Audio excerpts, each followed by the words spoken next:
Hello दोस्तों, जय हिंद। चलिए आज हम देखते हैं बिहार पुलिस में जो इम्पोर्टेंट क्वेश्चन आने वाला है, जो कि प्रैक्टिस सेट क्वेश्चन हम 50 क्वेश्चन देखेंगे, जो साइंस एंड टेक्नोलॉजी क्वेश्चन है। तो चलो हम क्वेश्चन नंबर 1 देखते हैं, जो कि बिहार पुलिस के लिए इम्पोर्टेंट है। कति निम्नलिखित में से कौन सा एक सही नहीं है? कति बोला सही नहीं है, निम्नलिखित में कौन सा क्वेश्चन कति है फर्स्ट, निम्नलिखित में कौन सा एक सही नहीं है? ऑक्सीजन हार्मोन बीज रहित फलों को उत्पादन में सहायक है। दूसरा कथी बोल रहा है, जिबरेलिन हार्मोन के उपयोग में बृहद आकार के फलों एवं फूलों का उत्पादन किया जाता है। और सी कथी बोल रहा है, बीज रहित फलों के उत्पादन में साइटोकाइनिन ऑक्सीजन की तरह भी यही सहायक है। एथिलीन फल पकाने वाला हार्मोन भी कहा जाता है। इसका कौन कौन ए बी भी सही है, सी भी सही है, डी भी सही है, लेकिन एक कथी है गलत है। एक कथी कर रहा है, एक क्वेश्चन गलत है। ठीक है, चलिए तो दूसरा क्वेश्चन देखते हैं। प्रकाश विधि के द्वारा किस तत्व का निष्कर्षण किया जाता है? किसको क्या जाता है? गंधक किया जाता है। प्रकाश विधि के द्वारा किस तत्व का निष्कर्षण किया जाता है? गंधक किया जाता है। चलिए क्वेश्चन नंबर तीसरा देखते हैं। ओम प्रतिरोध वाले तार को 4 बराबर टुकड़ों में काटकर पुनः चारों तार को समांतर में जोड़ा जाता है तो समतुल्य प्रतिरोध का मान क्या होगा? इसका आंसर होगा 2 ओम। इसका सोल्यूशन कैसे होगा आप लोग कमेंट में आंसर करके बताइएगा, आंसर बताइएगा। ठीक है, चलिए हम क्वेश्चन नंबर चौथा देखते हैं। स्वास्थ्यकारी भोजन लेने वाला व्यक्ति का मूत्र फर्श पर गिरने के एक विशेष दुर्गंध आती है, जिसका कारण कहती है यूरिया। इसका आंसर होगा ये यूरिया का अमोनिया में अपघटन। कहते होता है यूरिया के अमोनिया में अपघटन कारण कहते होता है एक विशेष प्रकार का गंधक आता है। ठीक है दोस्तों, चलिए हम क्वेश्चन नंबर 5 देखते हैं। किण्वन जिसको कहते हैं फर्टिनेशन बोलते हैं, हेतु अनुकूल ताप परिसर का मान कितना होता है? 298 के से लेकर 308 के तक होता है। आप लोग भी क्वेश्चन याद रखिएगा। चलिए क्वेश्चन नंबर 6 देखते हैं। पानी का घनत्व 10 के पावर 3 किलोमीटर MQ में है तो किसी पदार्थ का अपेक्षित घनत्व 2.5 है, तो ऐसा मात्रक में इस पदार्थ का घनत्व कितना होगा? कितना हो जाएगा? 2.5 3 kg MQ होता है। आप लोग इसको भी सोल्यूशन करके कमेंट में आंसर बताएगा, सही है गलत है। चलिए हम क्वेश्चन नंबर 7 देखते हैं। निम्नलिखित कथनों पर विचार कीजिए। निम्नलिखित कथनों पर विचार कीजिए। पहला क्वेश्चन कथी बोला, एक में पेयजल में नाइट्रेट की मात्रा अधिक हो जाने से नवजात शिशु में ब्लू बेबी सिंड्रोम हो जाता है। पारा युक्त जल से प्रभावित मछलियों के सेवन से एनीमिया, सिर दर्द, मांसपेशी में कमजोरी हो जाती है। तीसरा कथी बोला, पेयजल में फ्लोराइड की अधिकता से फ्लोरोसिस नामक रोग हो जाता है, जिसे दांत एवं हड्डियां कमजोर हो जाता है। इसका आंसर कथी हो जाएगा? 1 और 3 सही हो जाएगा, क्योंकि पेयजल में नाइट्रेट की मात्रा अधिक हो जाने से नवजात शिशु में कथी होता है? बुल्लू बेबी सिंड्रोम हो जाता है। ठीक है दोस्तों, और तीसरा हमको देता है पेयजल में फ्लोराइड की अधिकता से फ्लोरोसिस नामक रोग हो जाता है, जिसे दांत एवं हड्डियां कभी कमजोर पड़ जाती है। इसका आंसर कथी हो जाएगा? 1 और 3 दोनों सही है। ठीक है, चलिए अगला क्वेश्चन देखते हैं। सर्वप्रथम किसने यह पता लगाया कि सूर्य से प्राप्त ऊर्जा का स्रोत नाभिकीय संलयन अभिक्रिया है? हैंस बैथे ने। किसने लगाया था? हैंस बैथे ने लगाया। चलिए दोस्तों क्वेश्चन नंबर 9 देखते हैं। एक व्यक्ति किसी सतह पर अपने दोनों पैर पर खड़े होते हैं तो m दाब का अनुभव करता है, तो अब यह व्यक्ति केवल एक पैर पर खड़ा होता है तो वह कितने परिमाण का दाब का अनुभव करेगा? 2m। कितना करेगा? 2m को करेगा। ठीक है दोस्तों, चलिए अगला क्वेश्चन देखते हैं। अगला क्वेश्चन देखते हैं। निम्नलिखित में से कौन सा एक सही सुमेलित नहीं है? ये जीवों की जाति है और वैज्ञानिक का नाम है, तो कौन सा बोल रहा है सही नहीं है? ऊँट का कथी होता है? शेष स्क्रोबा होता है। घोड़ा का कथी होता है? एकॉस कैबलस होता है। भैंस का कथी होता है? बुबेलिस होता है। मुर्गी का कथी होता है? गैगलस होता है। तो कौन सा सही नहीं है? ये वाला सही नहीं है। ऊँट का कथी होता है? ऊँट का सब सस्रोफा नहीं होता है। घोड़ा का कथी होता है? घोड़ा का इक्वस कैबलस होता है, ये सही है। भैंस का कथी होता है? रासायनिक नाम बुबेलिस होता है, ये सही है। मुर्गी कथी होता है? गैलस होता है, ये भी सही है। ठीक है फ्रेंड, चलिए क्वेश्चन नंबर 11 देखते हैं। सजीव के शरीर में होने वाला निम्नलिखित प्रक्रिया में कौन सा एक पाचन अभिक्रिया है? कौन सा होता है? प्रोटीन अमीनो अम्ल में विघटन। कहते होता है प्रोटीन का अमीनो अम्ल में विघटन होता है। ठीक है, चलिए हम क्वेश्चन नंबर 12 देखते हैं।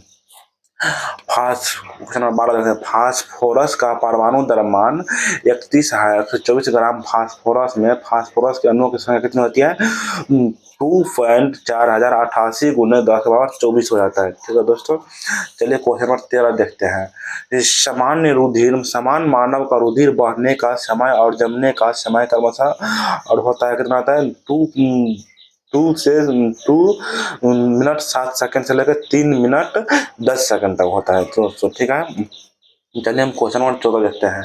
निम्नलिखित में से कौन सा एक कैल्शियम कार्बोनेट लवण को प्रदर्शित नहीं करता है? कौन सा नहीं करता है? चूने की पानी नहीं करता है।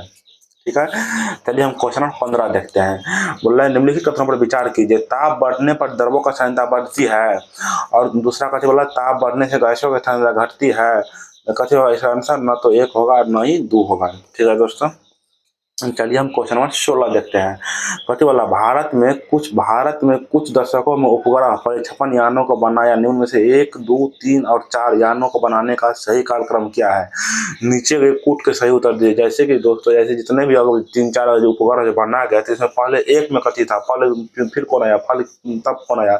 तो पहले कथी है, ASLV आया दोस्तों। ठीक है, उस पर कथी था, SLV था। उस पर कथी आया था, PSLV आया था। उस पर कथी आया था, GSLV। तो इसका आंसर डी हो जाएगा। ठीक है दोस्तों, चलिए फ्रेंड्स हम क्वेश्चन नंबर 17 देखते हैं। कोई व्यक्ति अन्य लोगों के कंप्यूटर के अवैध रूप से सूचनाओं को प्राप्त करने अथवा उन्हें क्षति पहुंचाने के लिए अपनी कुशलता का उपयोग करता है, उसे हम क्या कथी कहते हैं, उसे क्या कहलाता है? उसे हम हैकर कहते हैं। ये क्वेश्चन माइंड सब कहती है, आप लोग भी इसे बिना पढ़े भी बना सकते हैं। चलिए दोस्तों, क्वेश्चन नंबर 18 देखते हैं। भूकंप बहुत ही खतरनाक होती है। जब ये रिएक्टर पैमानों पर उसकी ऊर्जा होती है, कितना होता है? 7 से अधिक होता है। ठीक है दोस्तों, चलिए हम क्वेश्चन नंबर 19 देखते हैं। एक सरल लोलक सिंपल पेंडुलम 4 सेकंड में 40 बार दोलन करता है, तो इस लोलक का आवर्तकाल कितना होगा? 0.1 सेकंड होगा। इसे आप लोग याद रखिएगा, जो कि बिहार पुलिस के लिए इम्पोर्टेंट है और बिहार दरोगा के लिए भी इम्पोर्टेंट है। चलिए हम क्वेश्चन नंबर 20 देखते हैं। द्रव लिक्विड द्वारा आरोपित दाब के संबंध में कौन सा एक सही नहीं है? कौन सा सही नहीं है? द्रव जिस बर्तन में रखा जाता है, उस बर्तन के भीतर सतह तथा अपने प्रत्येक बिंदु पर दाब डालता है। ए बोल रहा है। बी कथी कह रहा है, देखो, द्रव के भीतर किसी बिंदु पर अथवा किसी भी क्षैतिज तल पर किसी बिंदु पर द्रव का दाब सभी दिशाओं में समान होता है। ऑप्शन ए बी बोल रहा है। ऑप्शन सी कथी बोल रहा है, द्रव के भीतर किसी बिंदु पर द्रव का दाब द्रव के मुक्त सतह से उस बिंदु की गहराई के समानुपाती होता है। और ऑप्शन डी कथी बोल रहा है, द्रव द्वारा आरोपित दाब द्रव के घनत्व से स्वतंत्र होता है। कथी कौन गलत है, इसमें कौन सा एक सही नहीं है? ऑप्शन नंबर डी सही नहीं है, और ये भी सही है, बी भी सही है और सी भी सही है, लेकिन डी कथी है, गलत है। ठीक है फ्रेंड, चलिए क्वेश्चन नंबर 21 देखते हैं। ठीक है, मानव भ्रूण को किस जनन स्तर पर जर्मिनल लेयर से स्टेमल्स के विकास होता है, जिनमें इतनी क्षमता होती है कि किसी भी अंकों की उत्पन्न कर सकती है? किसके द्वारा होती है? मेसोडर्म के द्वारा हो सकती है। ठीक है दोस्तों, चलिए हम क्वेश्चन नंबर 22 देखते हैं। यदि किसी ग्रह का द्रव्यमान एवं त्रिज्या दोनों पृथ्वी से अधिक होती है, तो उस ग्रह पर गुरुत्वीय त्वरण जी का मान क्या होगा? 1996 मीटर स्क्वायर होगा। ठीक है दोस्तों, चलिए हम क्वेश्चन नंबर 23 देखते हैं। अभिक्रिया ZnO प्लस CO2 के संबंध में कौन सा कथन सही है? ZnO का अवकरण होता है, ये कथन सही है दोस्तों। चलिए हम क्वेश्चन नंबर 24 देखते हैं। एक वस्तु निर्वात में स्वतंत्रतापूर्वक नीचे गिर रही है, तो इस वस्तु का जो है द्रव्यमान समान होगा। ठीक है, तो इसमें क्वेश्चन कैसे बोल रहा है, एक वस्तु निर्वात में स्वतंत्रतापूर्वक नीचे गिर रही है, तो एक वस्तु का त्वरण का जो है समान होगा। ठीक है दोस्तों, चलिए हम क्वेश्चन नंबर 25 देखते हैं। अमेरिका द्वारा जापान में नागासाकी शहर पर गिराए गए परमाणु बम का इस्तेमाल हुआ था, कथी में हुआ था दोस्तों? कथी में हुआ था? यूरेनियम में हुआ था, थोरियम में हुआ था, प्लूटोनियम में हुआ था, पोलोनियम में हुआ था? प्लूटोनियम में हुआ था। अमेरिका द्वारा जो परमाणु बम गिराया था नागासाकी में, किस हुआ था? प्लूटोनियम हुआ था। ठीक है, चलिए क्वेश्चन नंबर 26 देखते हैं। प्रतिध्वनि उत्पन्न होने का कारण कथी है? प्रतिध्वनि उत्पन्न होने का कारण कथी है? ध्वनि का परावर्तन होता है। ठीक है दोस्तों, चलिए हम क्वेश्चन नंबर 27 देखते हैं। निम्नलिखित कथनों में निम्नलिखित में से किसका न्यूनतम भेदन शक्ति अधिक है? तो भेदन शक्ति है किसका है? अल्फा किरण का। किसका होता है? अल्फा किरण का होता है। चलिए दोस्तों, हम क्वेश्चन नंबर 28 देखते हैं। जीवों के वर्गीकरण के 3 जगत पद्धति किसने की थी? हैकले ने की थी। किसने की थी? हैकले ने की थी। इसका आंसर डी हो जाएगा, 28 का आंसर डी होगा। ठीक है दोस्तों, चलिए क्वेश्चन नंबर हम 29 देखते हैं। 10 न्यूटन का कोई बल 5 kg किसी पिंड पर 2 सेकंड तक लगाता है, तो इस बल द्वारा किया गया कार्य होगा कितना होगा? 40 जूल होगा। क्वेश्चन नंबर 29 का आंसर कट हो जाएगा, सी हो जाएगा। ठीक है फ्रेंड, चलिए हम क्वेश्चन नंबर 30 देखते हैं। सोने के पुराने आभूषणों में चमक लाने हेतु उन्हें पॉलिश किया जाता है। अब पॉलिश करने के बाद आभूषण का वजन पुराने आभूषण में कट हो जाता है, कम हो जाता है, कट हो जाता है, कम हो जाता है। चीज का बी आंसर होगा। ठीक है फ्रेंड, चलिए क्वेश्चन नंबर हम 31 देखते हैं।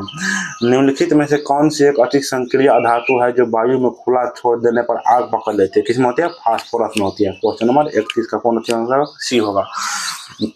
ठीक है दोस्तों, चलिए हम क्वेश्चन नंबर 32 देखते हैं। निम्न कथनों पर विचार कीजिए कि रक्त समूह ए बी कोई एंटीजन उपस्थिति नहीं होते हैं, और दो कथन रक्त समूह ओ दोनों एंटीबॉडी ए तथा बी उपस्थिति होते हैं। केवल दो कथी होता है? केवल दो इसमें सही है। विचार कीजिए कि केवल दो इसमें कथी बोल रहा है? सही बोल रहा है। 32 का कथी हो जाएगा आंसर? बी हो जाएगा। ठीक है दोस्तों, चलिए हम क्वेश्चन नंबर 33 देखते हैं। एक तार से बहती विद्युत धारा और विभवांतर प्रत्येक को दोगुना बढ़ा दिया है तो विद्युत शक्ति कथी होगी? 4 गुनी बढ़ जाएगी। ठीक है फ्रेंड्स, चलिए हम अगला क्वेश्चन देखते हैं। क्वेश्चन नंबर 34 देखते हैं। बोल रहे निम्न में से कौन सा एक सही नहीं है? कथी बोल रहा है? 34 क्वेश्चन कहते हैं निम्न में से कौन सा सही नहीं देखते। चलिए ऑप्शन नंबर ए पढ़ते हैं हम। मसाला के रूप में प्रयोग किए जाने लौंग फूलों की कली को सूखा प्राप्त किया जाता है, एकदम सही है। अब बी कथी बोल रहा है? कपास के रेशों रुई तनने से निकाले गए कर का सूखा भाग होता है, इसमें सब डॉट लगा। चलिए question number C, option C पढ़ते हैं। गरम मसाले के रूप में इस्तेमाल होने वाला गरम मसाले के रूप में इस्तेमाल होने वाले दाल चीनी पेड़ की छाल से निकाला जाता है, एकदम सही है दोस्तों। डी देखते हैं। केसर के फूल का वर्तिकाग्र स्टिग्मा होता है, ये भी सही है।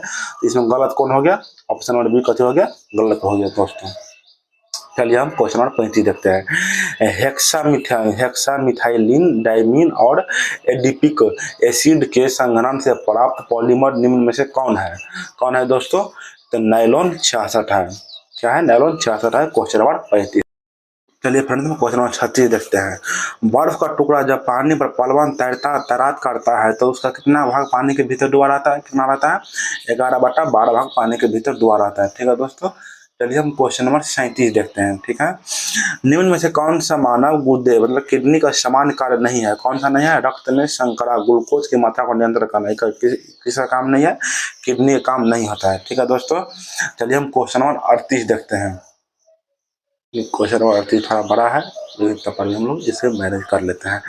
निम्न कथन और विचार कीजिए। जब जल की कठोरता कैल्शियम और मैग्नीशियम कार्बोनेट को उपस्थिति के कारण होता है तब उसके स्थायी कठोरता को कठोरता कहते हैं। और दो कथी वाला? जल में कैल्शियम और मैग्नीशियम क्लोराइड और सल्फेट लवणों में घुला रहने पर जल में स्थायी कठोरता आती है। तो कथी वाला क्वेश्चन उपयुक्त में कौन सा सही है? तो कथी है? ना तो एक और ना ही दो सही है, कोनो इसमें से सही नहीं है। ठीक है दोस्तों, चलिए हम अगला क्वेश्चन देखते हैं। क्वेश्चन नंबर 39 देखते हैं। एक मोटर गाड़ी का द्रव्यमान 1500 kg है तो उसका वेग 36 किलोमीटर प्रति घंटा से 72 किलोमीटर प्रति घंटा तक बढ़ने का कितना कार्य करना पड़ेगा इसको? ऑप्शन नंबर ए सही होगा। 225 गुना 10³ जूल होगा। तो आप लोग इसको सोल्व कीजिएगा, देखिएगा कितना आंसर आता है। ऐसे इसका आंसर ऑप्शन ए सही होगा। ठीक है दोस्तों, चलिए हम क्वेश्चन नंबर 40 देखते हैं। जैव विविधता का सबसे महत्वपूर्ण पहलू क्या है? जैव विविधता का सबसे महत्वपूर्ण पहलू क्या है? पारिस्थितिकी तंत्र का निर्वहन। ठीक है फ्रेंड्स, चलिए क्वेश्चन हम 41 देखते हैं।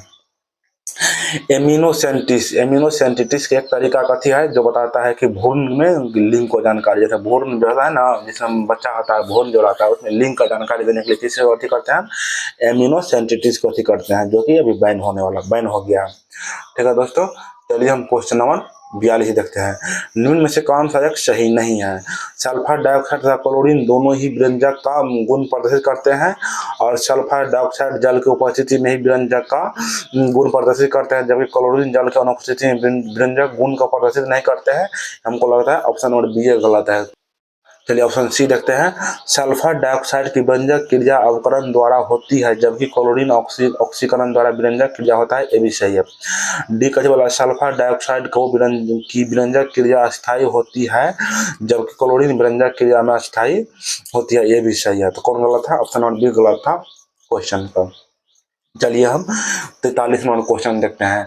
निम्न में से किस एक परिघटना के कारण प्रकाश की परिकरण स्टेडी नहीं है? इसमें है साबुन के बुलबुले को रंगीन दिखाई पड़ना। ठीक है दोस्तों, चलिए हम क्वेश्चन नंबर 44 देखते हैं। क्वेश्चन नंबर 44 देखते हैं। निम्न में से निम्नलिखित पादप में किसका संग्रह अंग तना नहीं है? किसका नहीं है? अदरक कथी है? एक तना है। प्याज कथी है? ये भी एक तना है। शकरकंद कथी है? शकरकंद कथी है? ये एक तना नहीं है। आलू कथी है? एक तना है। गाजर कथी है? तना नहीं है। लहसुन क्या है? तना है। इसमें कौन गलती हो गया? बोल रहा है 2 और 6, 3 और 6, 3 और 5 और 3 और 4। कथी होगा मेरा? Option number C. सी सही होगा, क्योंकि शकरकंद और गाजर कथी है दोस्तों? तना नहीं है। चलिए हम क्वेश्चन नंबर 45 देखते हैं। निम्न में से कौन सा विस्फोटक पदार्थ नहीं है? ग्लिसरीन। ग्लिसरीन कथी है? एक विस्फोटक पदार्थ नहीं है। ठीक है फ्रेंड, चलिए हम क्वेश्चन नंबर 46 देखते हैं। यदि हवा का तापमान बढ़ता है तो उसकी जलवाष्प ग्रहण करने की क्षमता कथी हो जाती है? बढ़ती है। ठीक है दोस्तों, चलिए क्वेश्चन नंबर 47 देखते हैं। निम्नलिखित में से किसे कोशिका का अंचल संपत्ति कहा जाता है? किसे कहा जाता है? एमिनो एसिड को। निम्नलिखित में से किसको कोशिका का अंचल मतलब संपत्ति कहा जाता है? एमिनो एसिड को कहा जाता है। चलिए क्वेश्चन नंबर 48 देखते हैं। निम्न में से किस एक होलीय पेय पदार्थ में ग्लूकोज C2H5OH का प्रदर्शित मात्रा अधिक होती है? किसमें होता है? BHK में होता है। ठीक है दोस्तों, चलिए हम क्वेश्चन नंबर 49 देखते हैं। दृष्टि वाला एक छात्र 50 सेंटीमीटर से दूर साफ नहीं देख सकता है, तो उसके चश्मे की लेंस की क्षमता क्या होगी जिससे वह दूरस्थ वस्तुओं को साफ देख सकेंगे? किसमें देख सकेंगे? 2D रहना चाहिए, उसको लेंस रहना चाहिए -2D रहना चाहिए फ्रेंड्स। ठीक है, चलिए हम क्वेश्चन नंबर 50 देखते हैं। राष्ट्रीय केला अनुसंधान केंद्र कहाँ स्थित है? त्रिची कहाँ है? तमिलनाडु में स्थित है। तो चलिए फ्रेंड्स, आज का हम 50 क्वेश्चन देखे हैं जो कि इंपॉर्टेंट था बिहार पुलिस के लिए, बिहार दरोगा के लिए। आप लोगों का वीडियो कैसे लगा कमेंट में जरूर बताइएगा, और वीडियो अच्छा लगा तो वीडियो को लाइक कीजिए, कमेंट कीजिए और शेयर कीजिए दूसरे के पास भी, जिससे शेयर करने से हेल्प मिल सके। तो ठीक है फ्रेंड्स, मिलते हैं हम अगले वीडियो में, तो तक के लिए जय हिंद।